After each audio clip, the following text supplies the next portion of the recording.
I'm Sean Edwards, executive producer of A Celebration of Black Cinema and Television. And today I'm your host for Half Hour with Dear Mama, the saga of Afeni and Tupac Shakur. And today I'm with filmmaker Allen Hughes. You may know him from his work, Menace to Society, Another Gem, Dead Presidents, and the underrated masterpiece From Hell. But he's also become an award-winning documentarian.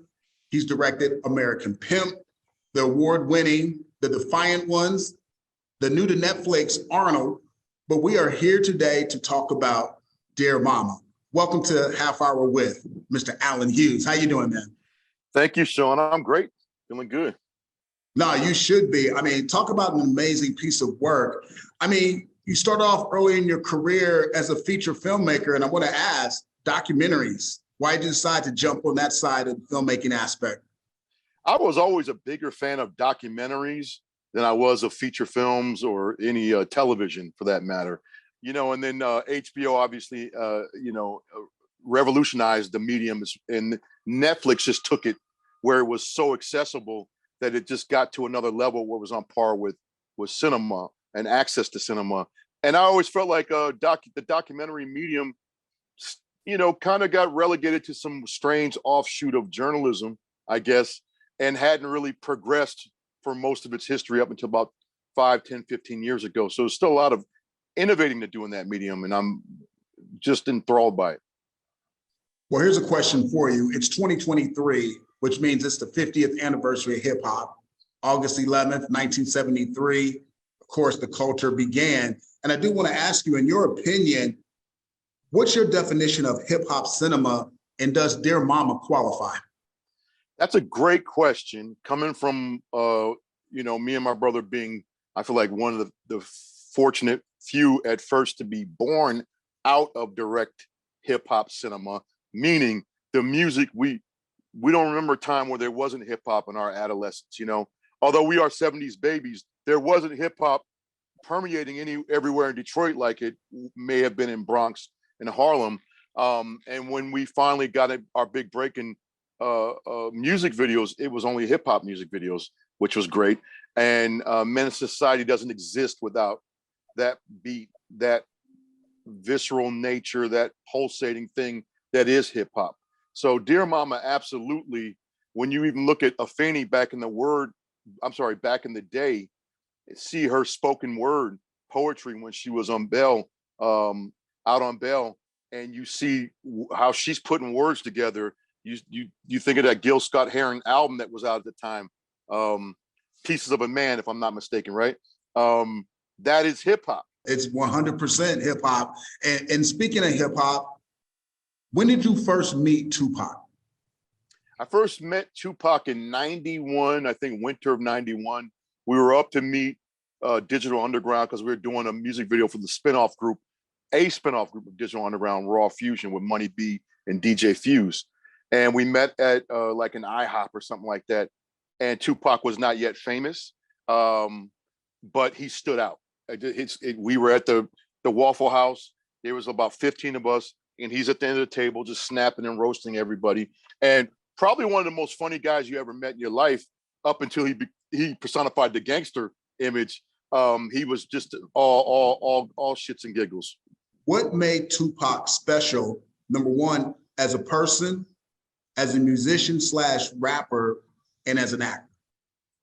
I think across all those art forms, what made him special is how uniquely available he was to any and every emotion he was in. Most men don't possess that quality, let alone Black men coming up in hip hop. We know, there's a lot of that. The male masculine thing is very guarded, as we know. So Tupac's his superpower was being available to any and every emotion he was in. And I think that's kind of what makes him almost biblical, and why people project so much into him. Some people see a lover, some people see a fighter, some people see a saint, some people see a sinner, a poet, or a prophet. And I don't know any other figure in the 20th century that people can project what they want into like that. So that is the power of him as a hip hop artist, an actor, and as an activist, and just an all around human being. is how available to those emotions he is. What's the one interaction you had with Tupac that really sticks with you the most, that you sort of channeled as you were working on Dear Mama, the documentary? I think it's the thing I felt in the good, the bad, and the ugly in interacting with him is the power. There's just this power that emanated from him. It's that thing we refer to as the it, when you like, that person's a star. And thank God, most of his life, he used that it to fight oppression and oppressors and was a social justice warrior. That's what that it was aimed at squarely for the first 24 years of his life. So all the interactions I had with him, I think the thing that most, and you can see it in Dear Mama too, especially in that 17-year-old interview, and you can see it when he's 25. When he starts to giggle or laugh, it's a wrap. No one's gonna stand up today. He's gonna turn stone to butter. There's just something about his soul when he turns that sunshine on. And I don't care how big the movie star is or the rock star is in the room. There's no one bigger than Tupac and that power that he possessed. Yeah, Tupac's a rare individual and a very unique artist in the fact that a lot of his life has been documented, because there have been several documentaries about him as an artist, about him as a person, including several that are actually very good. Why did you want to tell your version of his story with Dear Mama? And what was in the back of your head that you kept in mind to allow this to be different from the other multitudes of documentaries about Tupac Shakur? That's a great question, because the thing that stands out to me is Resurrection. That's probably the best of the bunch. And the thing it has going for it is it's all told through his own voice. They edited several interviews, and there's no outside perspective. It's just you're going on a journey with him. And at the time, I believe that was 2002, it was innovative.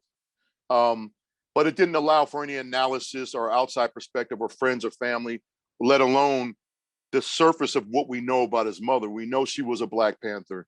We know she struggled with addiction for some time. We know the song Dear Mama, but we knew little about anything outside of that about Afeni Shakur, because she was essentially erased from history. And me being raised by a single activist, a woman's rights advocate, mother myself, that whole single mother raising children in poverty, I understood that. And I knew the number one thing for me is I wanted to understand Tupac, because I didn't understand him. You know, you see what happened the last 11 months of his life. You're like, what, how does that connect to this, you know? And so I deeply wanted to understand him. And I don't feel like the pieces that have been done have done a deep dive and a real narrative dive about his journey, his entire journey. And that's the reason why I chose to do it, because I said, the sins of the father visit the son. What about the thoughts and actions of the single mother, the single Black mother, the single Black activist mother? How does that affect the son? Let's give the people sort of a small sample size of what this 5-part series that broadcast on FX is all about with this teaser trailer. I'm most like my mom because I'm arrogant, totally arrogant. She was his hero, and it's really hard to see your hero fall. My mother was a Black Panther, and she was really involved in the movement. She wanted the story told correctly. That means blemishes and all. It was my responsibility to teach Tupac how to survive his reality. Yeah, see, just that little sample size, it gives you goosebumps, or at least it gives me goosebumps every time I see that clip of a young Tupac talking, because he's so honest and open and real and authentic. Like, you know, how did you get your hands on that particular clip? Because, you know, that entire interview was just so captivating. Well, that one's, you know, we've seen that one from time to time. It's there was a documentarian doing a whole thing about that high school and interviewed several children or teenagers. And I've seen it now, because that never gets broadcast. You see clips from Tupac at 17 in that interview, but now that I've seen all of them, boy, is he head and shoulders, light years ahead of anyone in that high school. Exactly for what you just said, Sean. His honesty, how authentic, that spark of original thought as well. It's the way he sees the world. And that's basically what makes a great artist is how they see the world. You see that very early with him at 17. Let's talk about something that really blew me away. Like I'm a huge fanatic of documentaries, but the thing that really compelled me with Dear Mama was how you structured this documentary, because movies that deal with the multiverse are big right now. Everything Everywhere All at Once won the Academy Award for Best Picture. It's basically about the multiverse. We just had Spider-Man Across the Spider-Verse, which deals with the multiverse. I like to say that Dear Mama is the first documentary that deals with the multiverse, because all at the same time, even though you have a singular thread, there are 3 tiers to this documentary. And I want to know if that was always the plan to structure it that way, where the documentary is one part about Tupac and his life, another part about Tupac and his mother's life, and probably one of the most fascinating documentaries to ever dig deep into the workings of the Black Panther Party from both perspectives. And the way you pull that all together to just be like sort of like a singular film that's divided in 5 parts really amazed me. Yeah, that's a passion of mine, is to break that code. You call it the multiverse. I was always a massive fan of JFK, Oliver Stone's JFK, and how innovative that was in his timelines. Obviously, Godfather 2, and back to Orson Welles' great documentary F for Fake, and the way that thing is mutating everywhere, all at once. But the number one thing I kept in mind before heading into this documentary is, it occurred to me, is that we all learn story and everything left to right. We read left to right. The book is left to right. But when I meet Sean Edwards, I don't meet him left to right. I meet him where he's at.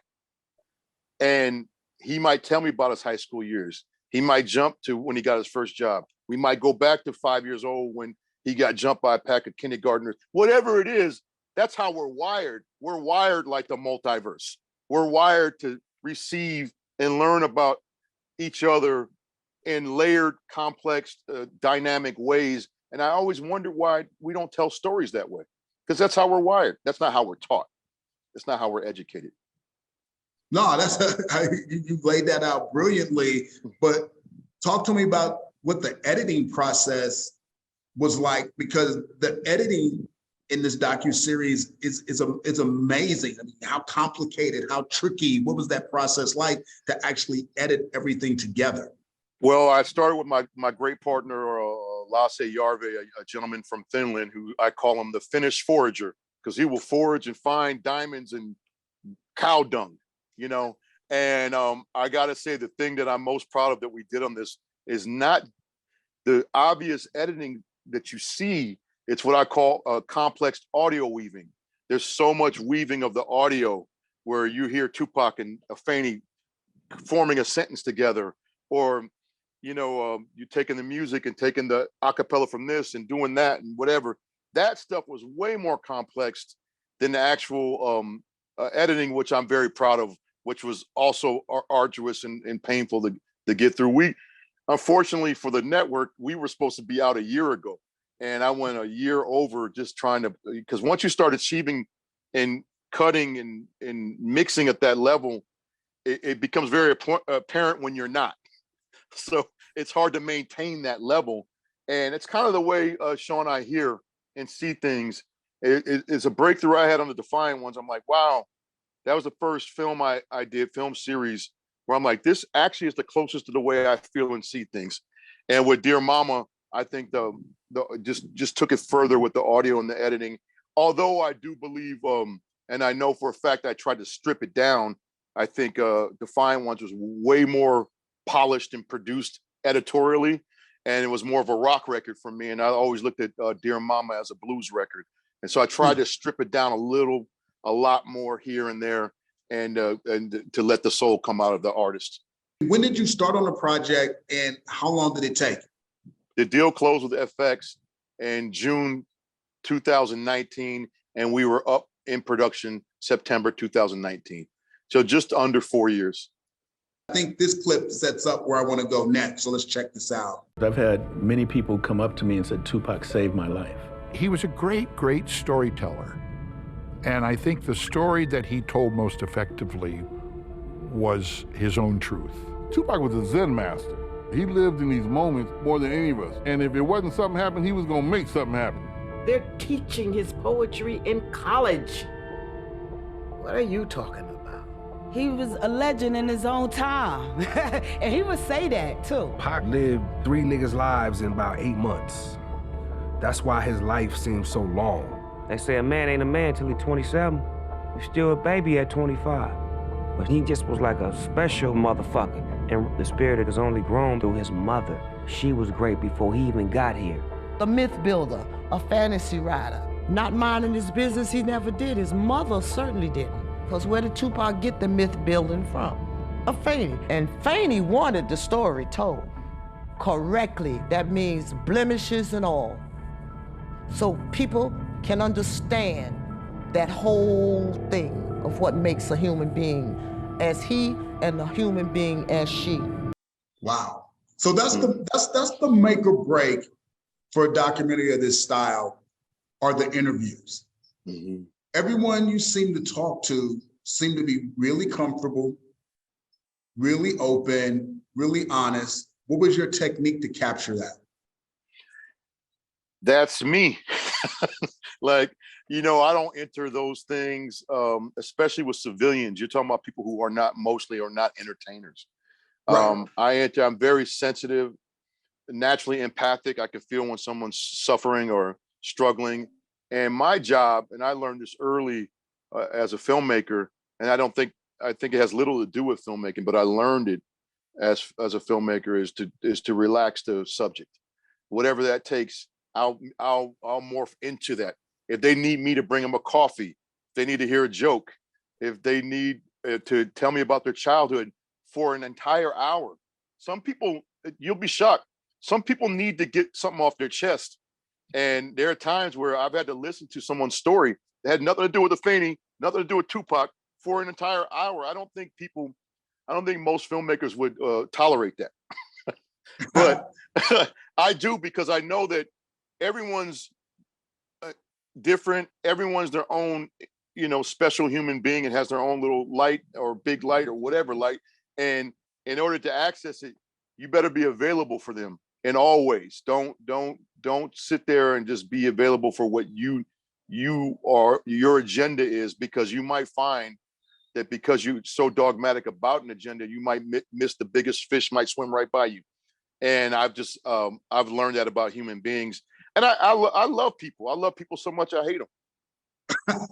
Did you do pre-interviews? I mean, how was it set up? How was it established? No, I didn't. I personally didn't do pre-interviews. My producer, Nelson George, sometimes would do a pre-interview just so the production and the editors and the story producers can show me little pieces that I may not knew existed. But I rarely would. I like to keep it fresh, except in the case of Glow, who's the matriarch of the family. I flew to Atlanta. She made me some fried chicken and some potato salad and some greens. And what else did she make? Cornbread. And we sat, and I think she's a very spiritual person as well. I didn't really want to get into the narrative. I just wanted to get to know her. And once we connected, because boy, did we connect. Because I knew I had a rock star on my hands if she wouldn't get nervous when the cameras were there, because you never know. And boy, did that woman meet the moment. Way more. She called me up a week before I saw her. I was interviewing Jamal in New York, Jamal Joseph. And I called her, she called me, and she says, "How you doing, Alan?" I said, "I'm good." She goes, "You scared? You scared? You nervous about coming and interviewing?" I said, "Wow, I got an Ali on my hands here. She's trying to outpsych me already, you know." I love Glow. No, she became the de facto star of this thing. I mean, people instantly connected with her. Like she was massive. Like this, like people loved her. Like everyone was like, "On Glow, on Glow, on Glow." And I was just wondering, like, what was that connection like? Because she really, man, she literally didn't leave anything on the field. No, That's right. But you know what? One thing about me since I was 5 years old is like I'm captivated by any great storyteller. And one thing about Glow, she's almost mystical in her abilities to tell and to articulate. And it's such a deep rooted talk about blues, man. There's a blues woman right there, coupled with a little bit of Richard Pryor, a little bit of Red Fox, and then you got Glow. No, she was fantastic. Talk about a subject, man. She could almost have her own documentary. That's how amazing she was. You know what I knew she was amazing is like there were white men on the crew that said, if she had a podcast, I would tune in every episode. I go, we got something. We got something. Yeah, I think you got something with that. Now, speaking of storytelling, one of the things Dear Mama docuseries did an amazing job of doing is it's one of those documentaries where you could literally close your eyes and still feel the moments of everything that's going on because of the music drops and the score and how it was structured. Talk about the game plan for that. I was massively blown away by the choice of music. Now, I know you had a cheat code because a lot of it was Tupac's own music, but the way that you utilized Tupac's music had never really been done before. Well, it was a bold decision to go and do what I call decanting the multi-tracks. And so even when there wasn't, because I'll get to the score in a second, I would strip down and go, let's listen to this instrument with that acapella or that instrument with this acapella. In the case of I Ain't Mad at You, you hear that piano, dun, dun, no, no, no, no, no, no. And it's just that at first, just the piano and maybe a little kick drum or so, I can't remember what it was. And then it starts to evolve and to become the alternate version of I Am Mad at You with the orchestra that was the music video version. So it's always trying to surprise people with that. And like the Black Panthers, Jamal expressing, forming a rainbow alliance. I believe when you're doing hip hop or you're doing something that's maybe meant to be all Black and meant to be all white, all Asian, all Indian, whatever it is, my composers who I've been working with for over 20 years, Atticus Ross, Claudia Sarn, Leo Ross's brother, they're British and they just do beautiful, moving, soulful pieces. I've worked with them on a lot of stuff. They did the Defiant Ones with me. And just bringing that perspective, into the Tupac universe and their narrative acumen there, the soul, of that whole thing, it's not typical. And that's what I love about the collective that made this thing is that it was very diverse and everyone was bringing their A game because they were very passionate about this narrative. And then it brings out other things when you create that rainbow alliance, especially musically. Yeah, I mean, just because the structure of everything was so clever, and because it is divided into 5 parts, I mean, the way you would build the cliffhangers to lead the viewer to the next episode was always so perfectly like I said, I've never really seen anything like it, but it was such a job well done. When I got into business, before I got into music videos, I used to make mixtapes, back when they were tapes, right?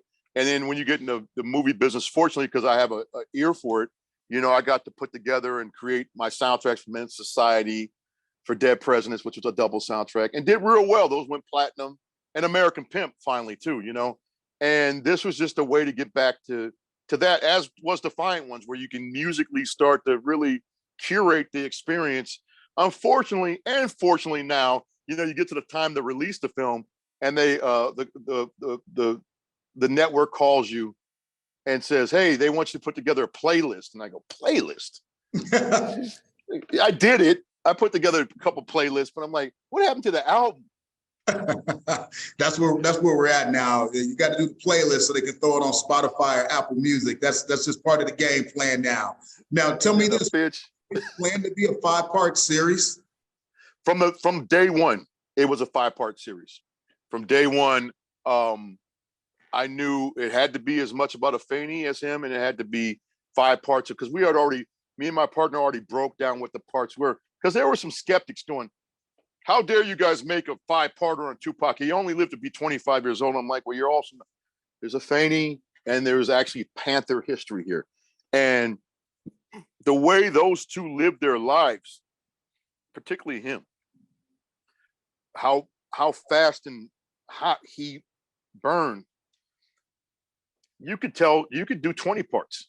That's how crazy his 1 week in his life was, you know.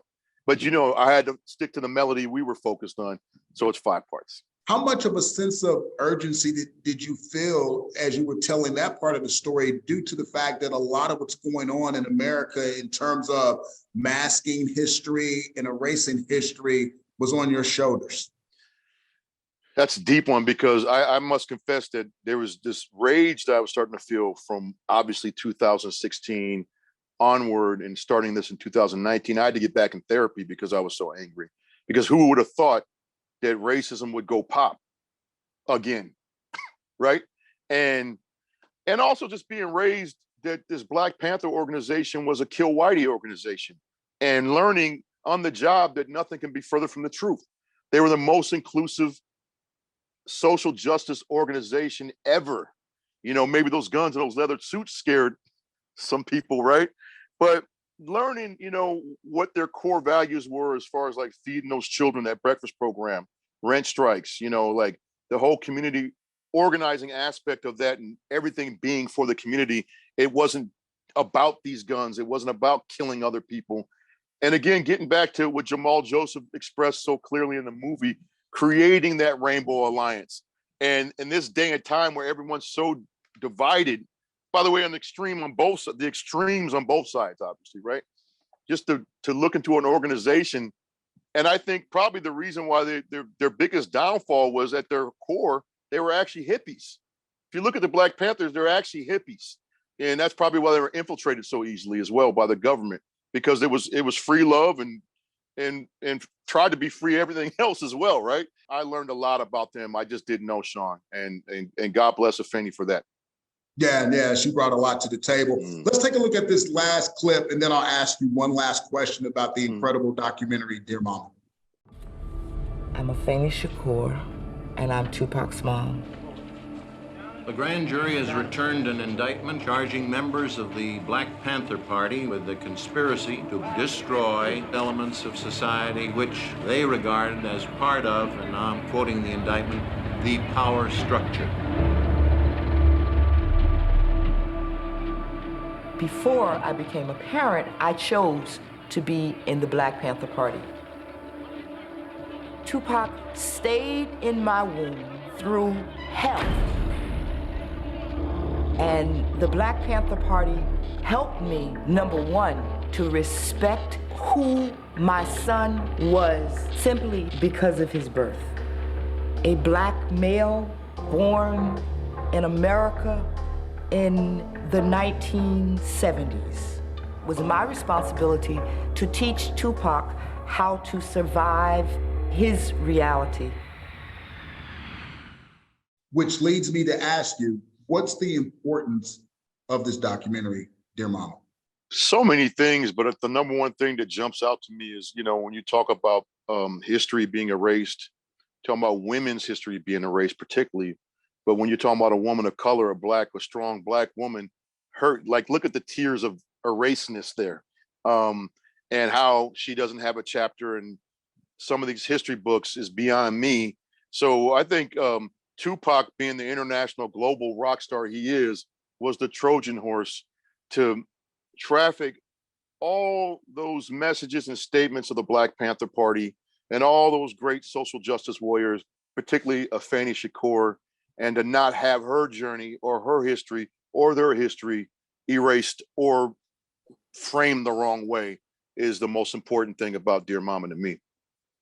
Wow, that's a great answer. I could literally talk to you about this project all day, but the show's called Half Hour With, so we won't go any further. But it is 2023, so I can't let you get out of here, because I think it's only fitting that I'm glad it took you so long to get the documentary finished so that it could be released this year on the 50th anniversary of hip hop, because if there isn't anybody else in the world that embodies hip hop, is Tupac Shakur. So that just seems right. But before we get out of here, because you've contributed so much to the landscape and the fabric of hip hop culture, what is one of your all-time favorite hip hop films and why? My all-time favorite hip hop film would have to be, and I never thought about this before, to tell you the truth, probably Beat Street. Because of all the early ones about the hip hop culture, it features some of the budding stars in their early days, in their raw form, wearing what they really wear. And it felt like a real film. It didn't have that tawdry, when they started trying to commercialize it. So Beat Street probably my favorite hip hop film. Now that's a great answer. And thanks once again for talking with me and talking to everyone about this incredible documentary. So thank you for joining me for a half hour. Thank you, Sean. Thank you. Take care.